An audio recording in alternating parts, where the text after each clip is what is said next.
ദേവാലയത്തിൻ്റെ മുൻഭാഗത്താണ് ബേമ കാണുന്നത്. എന്തുകൊണ്ടാണ് യഥാർത്ഥത്തിൽ ബേമ ദേവാലയത്തിൻ്റെ നടുക്കായിരിക്കുന്നത്?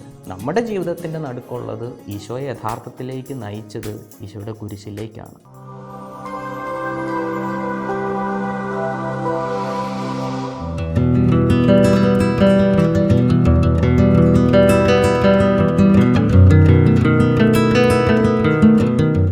ഈശോയുടെ നാമത്തിന് മഹത്വമുണ്ടാകട്ടെ. ഹൈക്കലായെക്കുറിച്ച് നമ്മൾ കാണുകയും ഹൈക്കല ഭൂമിയുടെ പ്രതീകമാണെന്നും സഭയാകുന്ന നൗക നമ്മളെ സ്വർഗത്തിലേക്ക് നയിച്ചുകൊണ്ടിരിക്കുകയാണെന്നും നമ്മൾ കണ്ടു. ഈ ഹൈക്കലായുടെ ഒത്ത നടുവിലാണ് യഥാർത്ഥത്തിൽ ബേമ സ്ഥിതി ചെയ്യുന്നത്. നമ്മളൊരു പക്ഷേ അങ്ങനെ കണ്ടിട്ടുണ്ടാകണമെന്നില്ല. സാധാരണ നമ്മൾ ദേവാലയത്തിൻ്റെ മുൻഭാഗത്താണ് ബേമ കാണുന്നത്. എന്നാൽ യഥാർത്ഥത്തിൽ നമ്മുടെ ഒരു പാരമ്പര്യമനുസരിച്ച് ബേമ ഈ ഹൈക്കലായുടെ നടുവിലാണ്.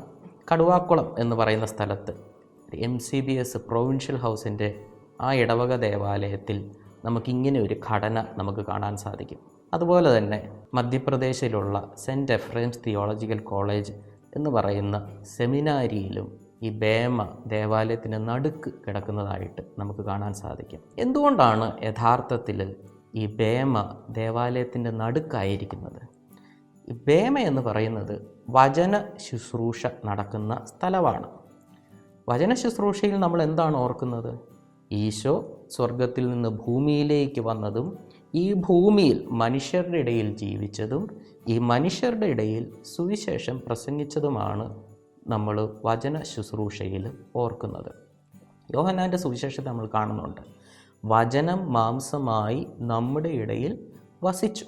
അപ്പം നമ്മുടെ ഇടയിൽ വസിച്ച ഈശോയുടെ പ്രവർത്തനങ്ങൾ ഓർക്കുകയാണ് വചന ശുശ്രൂഷ ബേമയിൽ നടക്കുന്നത് വഴി.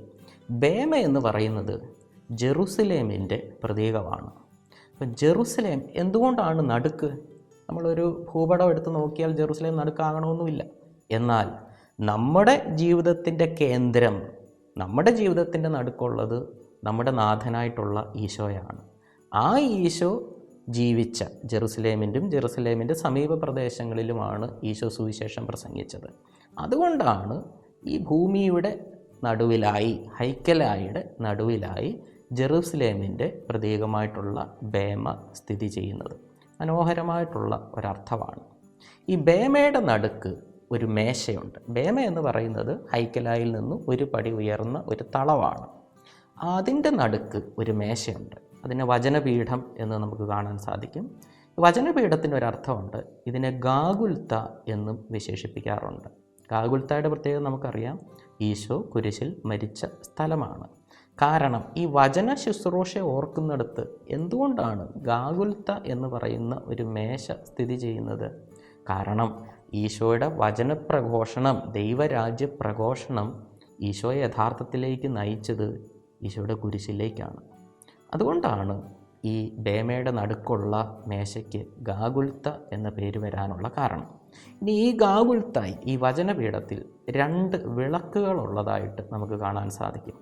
അതിൻ്റെ അകത്ത് ഒരു വിളക്ക് പഴയ നിയമത്തെയും മറ്റേ വിളക്ക് പുതിയ നിയമത്തെയുമാണ് സൂചിപ്പിക്കുന്നത്.